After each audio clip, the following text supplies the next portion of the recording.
سوال کرنا چاہتا ہوں. کہیں. سوال یہ ہے کہ قرآن کریم میں جو ایسی آیات ہیں جن کو کہتے ہیں کہ یہ گستاخانہ ہیں نبی کی شان کے، تو کیا یہ جو آیات ہیں ہم ان کو نماز میں پڑھ سکتے ہیں؟ بھائی اللہ کے بندو، کیسا عجیب بات کہ جو گستاخانہ آیات ہیں کیا ہم نماز میں پڑھ سکتے ہیں؟ اللہ کے بندو، قرآن کریم میں کوئی بات حضور کی شان کے خلاف ہو ہی نہیں سکتی. یہ تو ہماری کتاب ہے رہنمائی کی، تو کیا کوئی آیت ہو سکتی ہے گستاخانہ عبارت کی؟ تو یہ کہنا گستاخانہ عبارت، یہ انہی غلط پروپیگنڈا جو ہو رہا ہے، اور دن رات بعض چینلز میں دن رات یہ کہا دیکھو بے گستاخ گستاخ گستاخ. ہندو اپنے زمانے میں ان لوگوں کو جو نئے نئے مسلمان ہوں ہندوستان میں، تو یہ کہا کرتے تھے کہ تم قرآن پڑھو، کتنی پیغمبروں کی اس میں بے ادبی ہے، تو تم اس دین میں چلے گئے جس میں پیغمبروں کی بے ادبی، گستاخانہ عبارات ہو گستاخانہ عبارات. تو اس میں انسان اتنا ہی پڑھا ہوا ہو کہ اردو عبارت کو دیکھ سکے، اتنا پڑھا ہوا ہو کہ لفظی معنی اس کو آتے ہوں، تو پھر تو بات کرتا ہے. مثلا مجھے ایک بات یاد ہے کہ اللہ کے سوا کوئی عبادت کے لائق نہیں.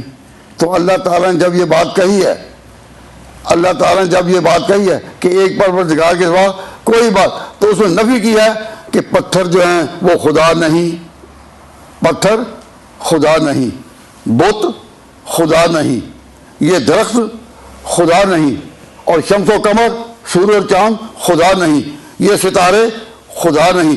تو ساتھ ہی کہہ دیا اور عیسیٰ بن مریم بھی خدا نہیں.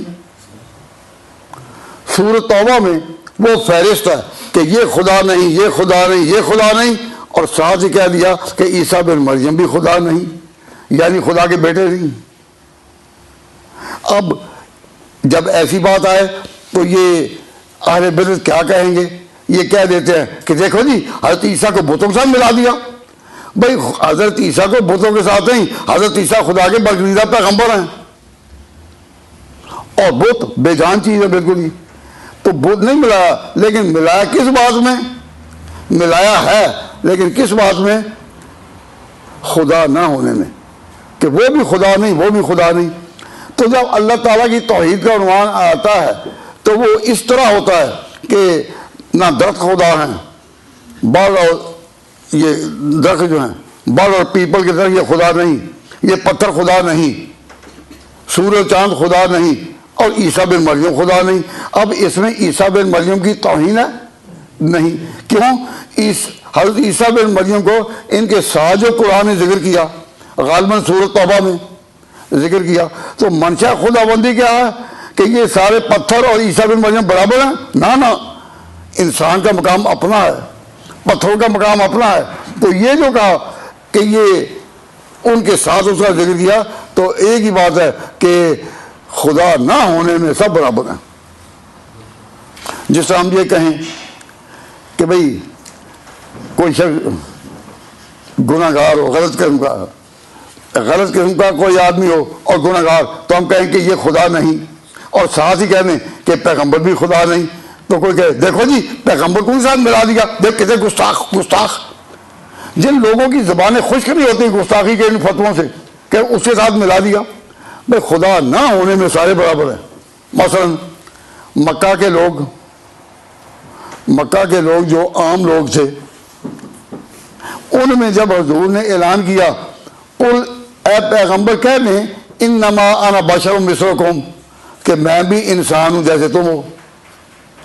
تو کہ دیکھو جی انسانوں کو اپنے برابر کہہ دیا، دیکھو جی پیغمبر کو اپنے بشر مثلکم، کیا وہ تمہاری مثل تھے؟ بھائی اللہ کے بندو، جب کہا اللہ تعالیٰ نے کہ آپ اعلان کر دیں قل، آپ کہہ دیں انما انا بشر مثلکم، میں بھی انسان ہوں جیسے تم. تو اس کا معنی یہ کہ خدا نہ ہونے میں سب برابر ہیں.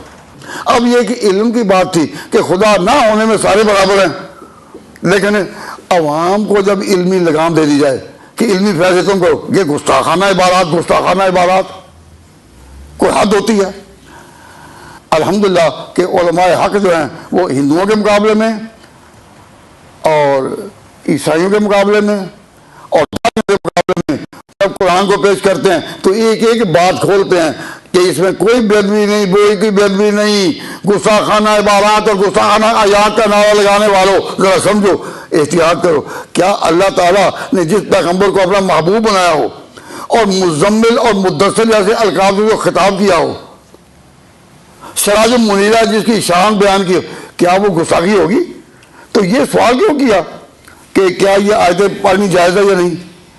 ایسا ہی ایک جائز تھا، وہ ایک جگہ سفر میں اتفاق سے مسجد میں نماز پڑھنے چلا گیا، مسافر تھا، تو امام نے کہیں اپنی قرات میں آیت پڑھی قل انما انا بشر مثلکم، تو اسے فوراً نماز توڑ دی، باہر نکل گیا۔ بھائی کیوں؟ کہ یہ تو گستاخ ہے، اس کو یہی آیت رہ گئی تھی، اس کو یہی آیت رہ گئی تھی۔ کیوں؟ جو کچھ اس کا دماغ بنایا تھا اور جس طریق پر لوگوں نے اور جاہل مولویوں نے لگایا تھا، وہی ایک سزا تھی کہ جی اس نے تو یہ آیت پڑھی ہے۔ اور جب کہا جائے تو کیا یہ آیت قرآن سے نکال دی جائے؟ اگر نہیں، یہ تو علماء جانے، مجھے تو معلوم ہوتا ہے کہ یہ امام وہابی ہے کہ ایسا فتویٰ جلدی سے لگا دینا کہ جو اہل سنت ہیں، اہل سنت طریقے پر ہیں، صحابہ کے طرز زندگی پر چلے آ رہے ہیں، یکدم یہ وہابی ہیں۔ بھئی اللہ کے بندو، عوام کو اور جاہلوں کو اس درجہ انسٹیگیٹ نہ کرو۔